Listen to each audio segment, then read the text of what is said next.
ಈ ನಡುವೆ ಮಕ್ಕಳಿಗೆ ಹೆಚ್ಚಾಗಿ ಕಾಣಿಸ್ಕೊಂತಿರುವಂತಹ ತೊಂದರೆ ಅಂದ್ರೆ ಗಡ್ಡಬಾವು, ಗಡ್ಡಕಟ್ಟು ಅಥವಾ ಮಂಪ್ಸ್. ಬನ್ನಿ ಇದನ್ನ ಕಡಿಮೆ ಮಾಡೋದು ಅಥವಾ ತಡೆಗಟ್ಟೋದು ಹೇಗೆ ಅಂತ ಹೇಳ್ತೀನಿ. ಕಡಿಮೆ ಮಾಡೋಕೆ ಶುಂಠಿನ ಜಜ್ಜಿ ಅದನ್ನ ಕೆನ್ನೆಗೆ ಹಚ್ಚಬೇಕು, ಅಥವಾ ಮೆಂತ್ಯನ ಜಜ್ಜಿ ಅದನ್ನ ಕೆನ್ನೆ ಜಾಗಕ್ಕೆ ಹಚ್ಚಬಹುದು, ಅಥವಾ ಬೇವನ್ನ ಜಜ್ಜಿ ಹಚ್ಚಬಹುದು, ಅಥವಾ ಆಲೋವೆರಾ ರಸನ ಕೂಡ ಹಚ್ಚಬಹುದು. ಇದು ಇರುವಾಗ ಮುಖ್ಯವಾಗಿ ಹೆಚ್ಚಾಗಿ ನೀರು ಸೇವಿಸಬೇಕು. ಡಾಕ್ಟರ್ ಟ್ರೀಟ್ಮೆಂಟ್ ಜೊತೆಗೆ ಇದನ್ನ ನೀವು ಫಾಲೋ ಮಾಡೋದ್ರಿಂದ ಇನ್ಫ್ಲಮೇಷನ್ ಕಡಿಮೆ ಆಗೋದಕ್ಕೆ ಹೆಲ್ಪ್ ಆಗತ್ತೆ. ಹಾಗಾದ್ರೆ ಇದನ್ನ ತಡೆಗಟ್ಟೋದು ಹೇಗೆ?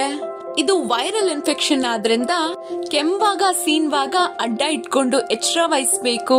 ಎಂಜಲು ಇರುವಂತಹ ಪದಾರ್ಥಗಳನ್ನ ಶೇರ್ ಮಾಡೋದಕ್ಕೆ ಹೋಗ್ಬಾರ್ದು. ಹುಷಾರಿಲ್ಲ ಅಂತ ಅಂದ್ರೆ ಮನೇಲೇ ಇರ್ಬೇಕು.